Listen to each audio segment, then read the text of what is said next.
Hey guys, and welcome to the second episode of Federico Talks Watches. I've got another interesting topic for you guys today. This is my top 5 most undervalued watch brands. I'm going to stick to the luxury segment because there seem to be a lot of watch brands that, in my opinion, don't get enough love. I mean, of course, there's the Holy Trinity, Patek, Vacheron, AP, there's Rolex. There's a lot of new hot brands that are coming out recently as well, but there's, in my opinion, 5 established brands that just don't seem to get enough love. And we'll start the list with my number 1. Number 1 is Zenith. Zenith was inaugurated in 1865, and they're part of the LVMH group. Zenith is the creator of the most iconic chronograph movement out there today, and that is the Zenith El Primero. Now, the El Primero is a very special movement. It's a fully in-house chronograph movement, and there's really not a lot out there in the means of chronograph movements.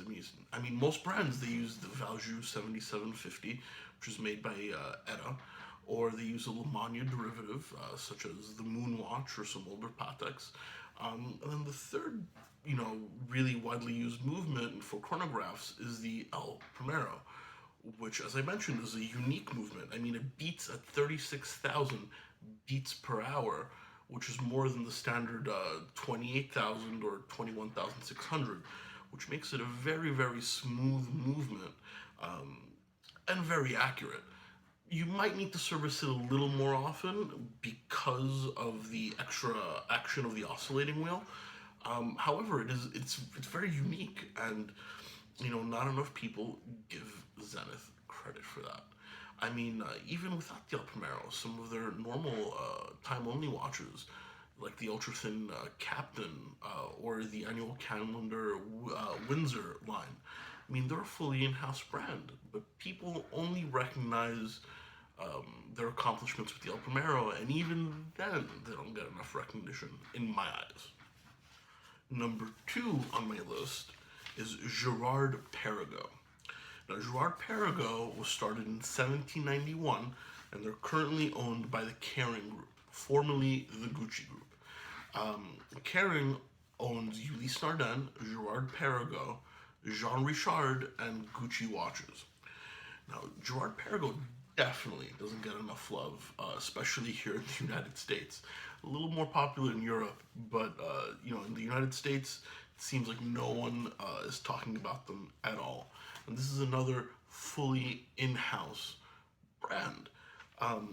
Some of their, I'd say, premier products are the Constant Force Escapement, which is a great mechanism that came out a couple of years ago, I think, which distributes the torque evenly throughout the life of the power reserve of the watch.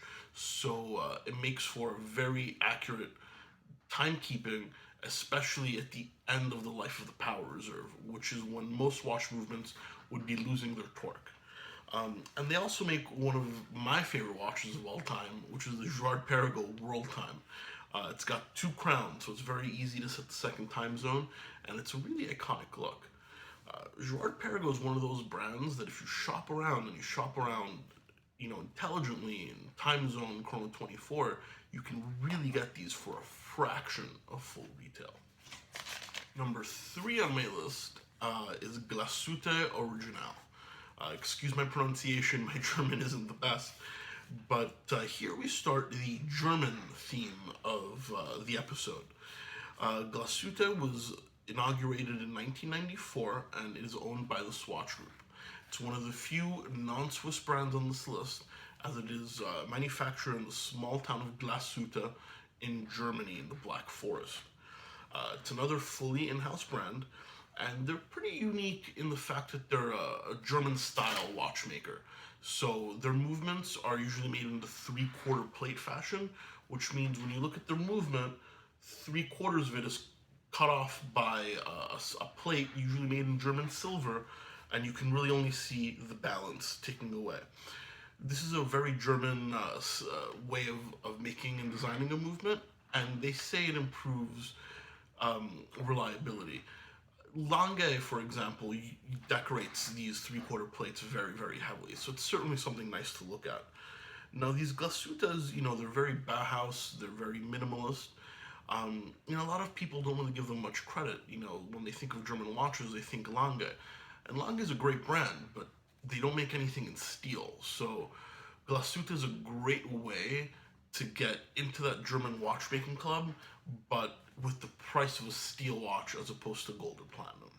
Number 4, and one of my favorite brands, also German, is Nomos.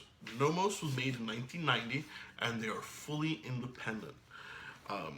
They're currently completely in-house, even though they started their life using Eta Passot movements, which are small manual line movements. But they're now fully in-house. Their alpha movements, the beta movements, they're all named after a letter in the Greek alphabet.